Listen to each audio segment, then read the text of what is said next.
Hello बच्चों, आज हम लोग बात करेंगे properties of the operation of union.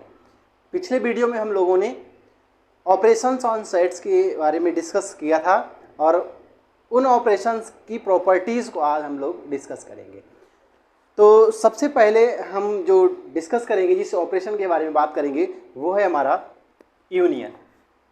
Last video में हम लोगों ने डिस्कस किया था कि union of two sets is a set which consist all the elements of both sets and common elements consist only once. ठीक है, मतलब दो जो सेट्स होते हैं उनका जो यूनियन सेट होता है वो एक ऐसा सेट होता है जिसमें दोनों ही सेट्स के सभी एलिमेंट कंसिस्ट करते हैं और जो कॉमन होते हैं उनको केवल एक ही बार कंसिस्ट कराते हैं, मतलब एक ही बार उनको काउंट किया जाता है। ठीक है, तो यूनियन को हमने देखा था कि हमारे पास कोई ऐसे दो सेट हैं ए एंड बी, इन दोनों का यूनियन फाइंड करना है तो हम इसको करते हैं ए यूनियन बी। दो सेट्स का यूनियन ऑलवेज क्या रहता है, कम्यूटेटिव होता है। कम्यूटेटिव का मतलब अगर हम वी यूनियन ए फाइंड करें तो उस कंडीशन में वो इक्वल ही रहता है ए यूनियन वी के, and this property is known as commutative property. Okay, this property is known as commutative property. So we can say that the union of two sets is a commutative. Okay, second होता है इसकी जो property है, second property वो ये है कि अगर हमारे पास कोई तीन सेट हैं ए बी एंड सी, तो उनका जो यूनियन रहेगा वो एसोसिएटिव होगा, वो एसोसिएटिव होगा। एसोसिएटिव का मीन्स ये होता है कि अगर हम पहले और दूसरे ए एंड बी सेट का यूनियन फाइंड करें और उसके बाद में सी का यूनियन फाइंड कर दें तो वही सेट मिलेगा जो हमको बी और सी का फाइंड करने के बाद ए का मिलता है। ठीक है, यानी कि जैसे हम लोग ऐड करते हैं 3, 5, 5, 3 एंड 2, इनको ऐड करना हो तो हम इसमें दो तरीके से ऐड कर सकते हैं। पहले 5 एंड 3 को ऐड करके और फिर 2 ऐड कर दें 10 आएगा, या फिर पहले 3 एंड 2 को ऐड करके 5 + 5 कर दें तो उस कंडीशन में भी 10 ही आएगा। ठीक, सेम ऐसे ही यहाँ पर होता है। तो ये प्रॉपर्टी जो है वो कहलाती है एसोसिएटिव प्रॉपर्टी। ठीक है, associative. Okay, so the union of two sets is associative. Okay, associative. ठीक है, अच्छा एक चीज और हम लोगों ने बात की थी कि कोई सेट है ए, ठीक, और इस सेट का हम यूनियन फाइंड करते हैं फाई के साथ, मतलब नल सेट के साथ, एम्प्टी सेट के साथ, तो हमें अगेन सेट ए ही हमें मिल जाता है। तो ये जो प्रॉपर्टी कहलाती है वो कहलाती है identity property. Identity property, this property is known as identity property. Okay, identity property, this property is known as identity property, and phi is called the identity element under U, means union. ठीक है, and phi is the identity element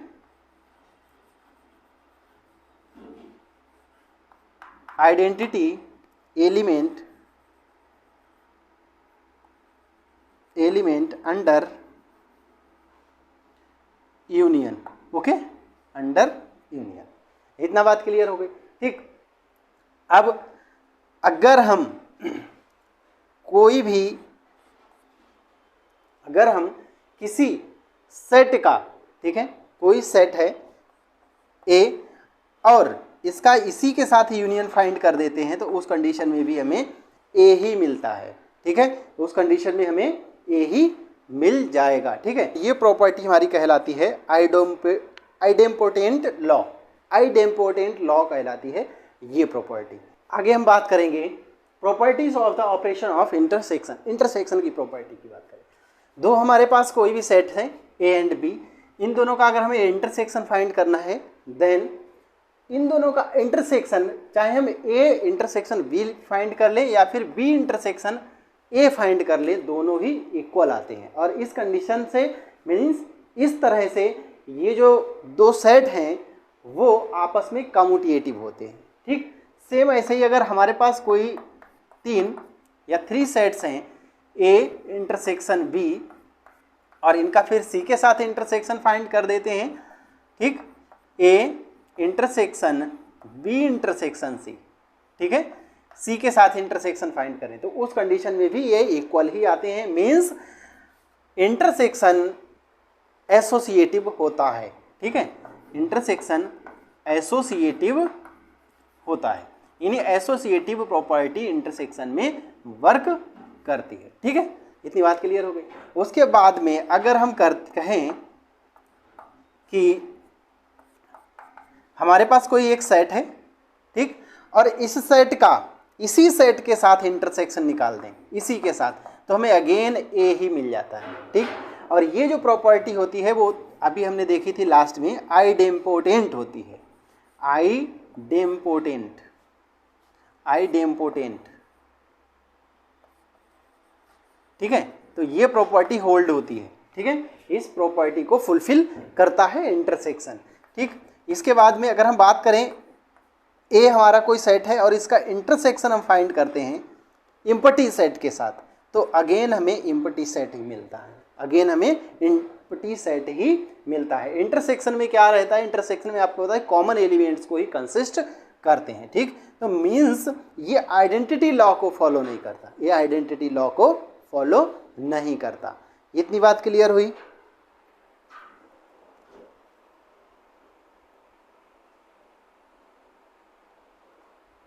ठीक है, तो इसमें आप ये कह सकते हैं कि लॉ ऑफ फाई बोल सकते हैं, इसको लॉ ऑफ फाई बोल सकते हैं अगर आप बोलना चाहते हैं ना, लॉ ऑफ फाई।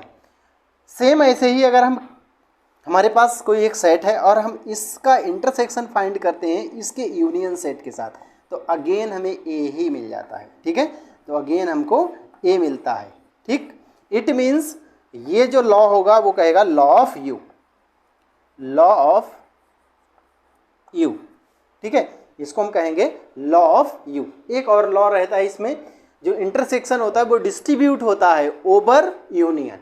ठीक है, कैसे, देखिए, जैसे A intersection B union C.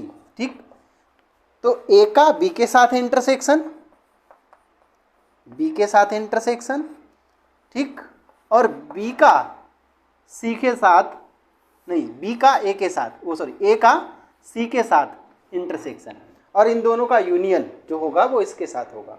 ठीक है, तो इसको हम कहते हैं distributive law of intersection over union. ठीक है, तो ये प्रॉपर्टीज हैं यूनियन एंड इंटरसेक्शन की। ठीक है, आइए अब हम बात कर लेते हैं A union B and A union intersection V, इनको डायग्राम से कैसे रिप्रेजेंट करते हैं। ठीक है, देखिए, ए एक सेट है, ये हमारे पास सेट है। ठीक, ए अनदर सेट बी, ये है। ठीक, और कोई यूनिवर्सल सेट है इन दोनों के लिए विच इज यू। ओके, इन दोनों का इंटरसेक्शन क्या होगा, दोनों का इंटरसेक्शन होगा ये कंप्लीट। ठीक, उसके बाद ये पार्ट जो हमें कॉमन दिखाई दे रहा है जो दोनों में था, वो पार्ट वंस मतलब ओनली वन टाइम कंप्लीट करेंगे। ये जो पार्ट आपको दिखाई दे रहा है ये वाला पार्ट, ठीक है, शेडेड एरिया, जितना भी रीजन आपको दिखाई दे रहा है, ये जो रीजन है वो रीजन आपका ए यूनियन बी को रिप्रेजेंट करता है। ठीक, बात करेंगे ए इंटरसेक्शन बी की, तो उस कंडीशन में देखिए हमारे पास एक सेट है A and another set B. ठीक, इन दोनों के लिए कोई एक यूनियन सेट है। ठीक, सॉरी, कोई यूनिवर्सल सेट है U, this is a set B and this is set B. ठीक, तो ये जो आप देख रहे हैं शेडेड रीजन, ये इंटरसेक्शन, इंटरसेक्शन में ये पार्ट होगा, दोनों में जो कॉमन होगा वो पार्ट होगा इंटरसेक्शन में, और दोनों का जो कुल पार्ट होगा ए एंड बी का, उसको हम कहेंगे ए यूनियन बी। तो आई होप कि हम समझ गए होंगे कि इंटरसेक्शन एंड यूनियन को डायग्राम से कैसे रिप्रेजेंट करते हैं। ठीक है।